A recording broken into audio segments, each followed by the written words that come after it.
This video is going to be a solution video for this set of problems, electric fields part 2. And what we see here is actually most of these problems are really effectively the same thing. It's all dealing with arcs of circles and finding the electric field due to an arc of charge. So the first problem that we have here, we have this quarter arc of a circle with a charge of 2q that's spread over the arc. And what we'd like to do is we'd like to find what the electric field is at the origin. So to start this one, what we can do is we can draw a picture down here. So we have, here's our axis, here's our arc of charge, some radius of r. This is a capital R. This is going to be plus 2q. And we can write down our equation here. So general equation that we're going to be using for all of these problems says that dE vector is going to be equal to 1 over 4 pi epsilon naught dq divided by r squared times r hat. And for any of these problems, there are three things that we need to find. We need to find what dq is. We need to find what r is. And we need to find what r hat is. So dq actually has two parts. So we're going to label this 1a and 1b. And so for 1a, we're going to have to find what lambda is. So you'll remember that dq is really going to be lambda dl. So 1a, we want to find lambda, and 1b, we want to find dl. Now for all the problems that we have here, because these are dealing with arcs of circles, dl is just going to be r d theta, and lambda is going to depend on the problem. So for this particular one, we have a quarter of an arc of a circle, so that's going to have a total length of 2 pi r divided by 4, because it's a quarter of the length of the circumference of a circle. And then we have a charge of 2q that's spread over it. So this lambda, which is charge per length, is going to be plus 2q divided by this 2 pi r divided by 4. Okay, so we can cancel these guys right here, and we end up seeing that this is going to be equal to 2q divided by pi times r. Okay, we know that r is going to be, or sorry, dl is going to be r d theta, so that's taken care of. We got that. We got part 1. For 2, we just need to find a distance from each one of these individual dqs to the point where we're finding the electric field. But the nice thing about these kinds of problems is that because it's the arc of a circle, all of these are the same distance from there. It's just the distance capital R. Now, the last thing that we need to do is we need to find what r hat is. And so r hat, by definition, always points from dq to where we're finding the electric field. So here we have an example here of one of them. So here's r hat points like that. So in this case, if I define this angle to be theta, this is going to say that r hat is going to be equal to minus cosine of theta x hat minus sine of theta times y hat. Right? And we can see that. We can look at this triangle that we made here. So the component along the x-axis right here is going to be the cosine. Component along the y-axis is going to be sine. But for the way that this angle is defined, this is going to be pointing in the negative x and the negative y. So that's why we have the negative signs. Good. So we have that. So the last thing that we have to do is just to put all of this together. So this is going to be 1 over 4 pi epsilon naught dq over, so let's explicitly put in what dq is. We had dq is lambda dl, where lambda is going to be 2q divided by pi times r. dl is r d theta, so we have r d theta. We can cancel an r. And then we have our 1 over r squared term here. This is going to be 1 over r squared times r hat. So I'm going to bring out my negative sign here. Multiply this by cosine of theta x hat plus sine of theta y hat. And then this is integrated from where the angle starts to where the angle ends. So this is integrated. We put our integral sign wherever we like, as long as we're including this d theta and the cosine and sine of theta here. Theta is going to range from theta is equal to 0 to theta is equal to pi divided by 2. Okay, and this is actually, I'm not going to go and integrate this one myself, but this is the type of integral I would have you evaluate. There's just a couple more steps to do that. So you can see this here. let's collect some things. This ends up squared. This pi that gets combined there. And so we're going to have a 1 divided by 4 pi squared epsilon naught 1 over r squared integral theta is equal to 0 to theta is equal to pi over 2. And this is going to be d theta times cosine of theta x hat plus sine of theta times y hat. So like I said, if this was an exam question, I'd expect you guys to evaluate this, but I'm not going to do it for the sake of brevity. But integrals of this form, something that's x to the n dx, or the integral of a cosine or sine, are ones that I'd want you to integrate. Anything more complicated than that, I would tell you don't evaluate. Okay, so the next problem is a little bit different, because in this problem, we're given the arc like this, but we're also told what lambda is as a function of theta. And I should have been a little bit more careful here, because I should have said that this theta is measured as relative to the positive x-axis. So moving along to this one, again, let's draw a picture. We're finding, again, the same things that we had before. So I said that I'm measuring theta as relative to here. We have our dE is equal to 1 over 4 pi epsilon naught dq divided by r squared r hat. Got to find 1, 2, and 3. dq, in this case, I'm just going to reuse some of the portion that we had up here, is lambda dl, but we know lambda. We're told what lambda is, so we don't have to find it. So this is going to be, I believe, lambda naught times theta squared.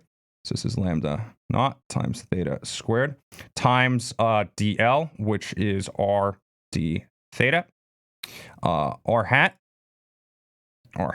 is actually the same r hat that we had before. This is going to be minus cosine of theta x hat minus sine of theta y hat. And then r is going to be equal to capital R. Putting all of this together and then integrating, or setting up our integral, we're going to have E vector is going to be equal to 1 over 4 pi epsilon naught lambda 0 divided by r squared times the integral of d theta times theta squared times, bring a negative sign outside, cosine of theta x hat plus sine of theta times y hat. Okay, and now we have to be careful with our limits of integration here because of the way that we're measuring the angle. So this one right here is going to start at pi over 2, and it's going to go to 3 pi over 2. Okay, and this one is one I would tell you to leave alone. So this is pi over 2 to 3 pi over 2, and I'll explain why in a second. It's because this is no longer the integral of just a cosine and just a sine. It's the integral of a theta squared times a cosine and a theta squared times a sine. That's getting into the realm of where you're going to have to use integration by parts. And I don't want you to do complicated integrals. Okay, the last one for this one is sort of interesting. So here, we're not finding the electric field at the origin. We're finding it at some height of h above the origin. So let's go ahead and set this up. This is a minus 3q that I have spread here. So drawing this one, we have something that looks like this. So this is y is equal to h. Here's our arc. We have a minus 3q here. It's a radius of r. And what we're going to do is we're going to say dE vector is equal to 1 over 4 pi epsilon naught dq divided by r squared times r hat. So I want to pause for a second and make a comment on something that I've been doing that I think all of you should do. And I notice that when you don't do this, you tend to make mistakes. And it's, I'm transcribing the problem. I technically don't have to write all of the things that I'm writing here, but you should, because in doing that, you're thinking about the problem as you're writing it down. It seems kind of weird that, like, you know, you're like, why do I have to do that? It's extra steps. It's helpful to do that. You'll make less mistakes when you're transcribing things and you're building your entire solution in one little box. It's something I highly recommend. Although, you know, I'm not going to count it off if you don't do that and you do it correctly. But more often than not, when people skip this step, they get the answer wrong. Okay, so here we still have our dq, we still have our r, we still have our r hat. So r is going to be a little bit more complicated than what we had before, and so is r hat.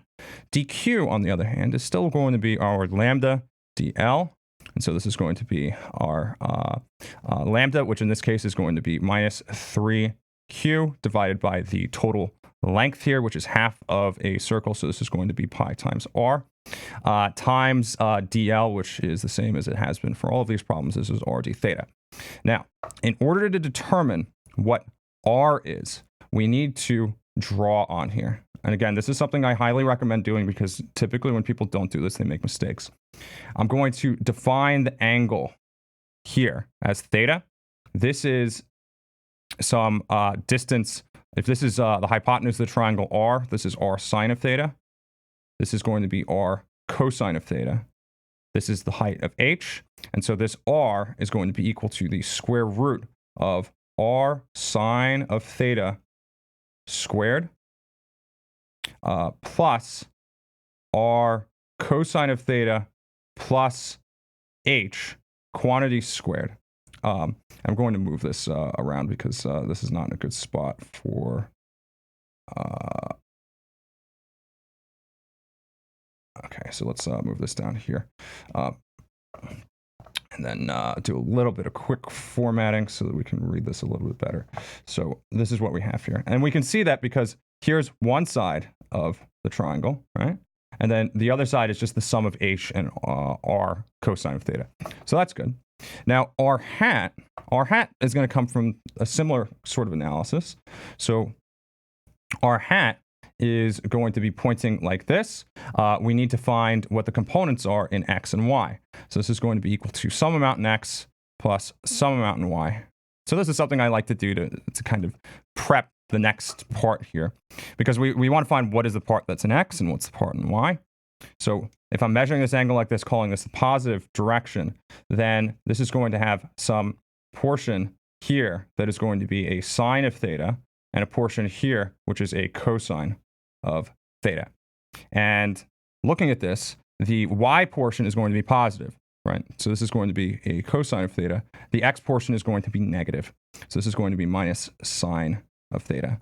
And now the last thing that we can do is to put all of this together. And then we can say that E vector is going to be equal to 1 over 4 pi epsilon naught. We can't really factor anything out other than this right here. So we'll cancel that. We put a negative sign here. So this is minus 3q divided by pi times the integral. Now, for the way that I'm defining this angle, this is going to be positive theta. This is going to be negative theta.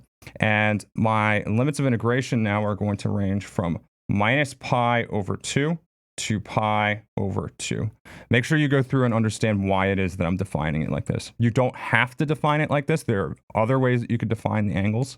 But for the way that I chose this, and again, this is why it's very important to draw all of these. So if you don't draw this and you start writing, well, this goes from pi to pi, is what you might say, because if you're measuring the angle relative to the positive x-axis, then that's what you have. If you say that and then you say this, then it's wrong, because it's not consistent. The way that you're measuring the angle needs to be consistent for something's wrong here. Oh, this is wrong. And again, these important things for writing down. This is not theta. This is phi. If I have to define another angle here, this is phi. That's phi. And then that's this angle here, okay? That's that angle there. So sine of phi comes from the opposite of this. So sine of phi is really going to be equal to r sine of theta divided by capital R. And cosine of phi is going to be equal to h plus r cosine of theta divided by r. Okay. Again, reasons why it's very important to write things down. It might not seem like I'm writing a lot down, but everything that I write down here is important for checking for consistency. And I realized I found that mistake because I had written things down. If I would just skip to the answer, I wouldn't have seen that. Okay. So we have our limits of integration for the way that I'm defining the angle here. Theta is going to range from minus pi over 2 to pi over 2. And then we can plug in the rest of our integrand here. So we have, this is d theta. d theta divided by r squared. R squared is going to be r.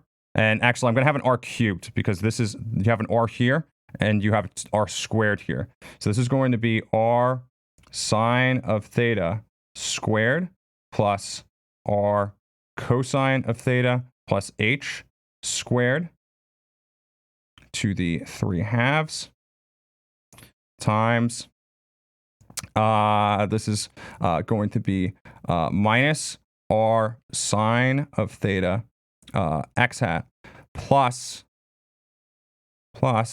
h plus r cosine of theta times y hat. Okay, and that's it.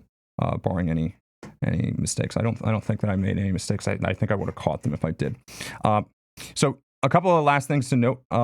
This last problem 3, is more complicated than something I would ask you on the exam, because I don't want you to be focused on algebra. I don't want you to be focused on calculus, more complicated than integrals of x to the n dx or sine or cosine of theta. And I also don't want you to be focused on complicated trig. This trig got more complicated than something that I would typically ask you. Okay, but that's going to be it for this video. I'll see you guys in the next one.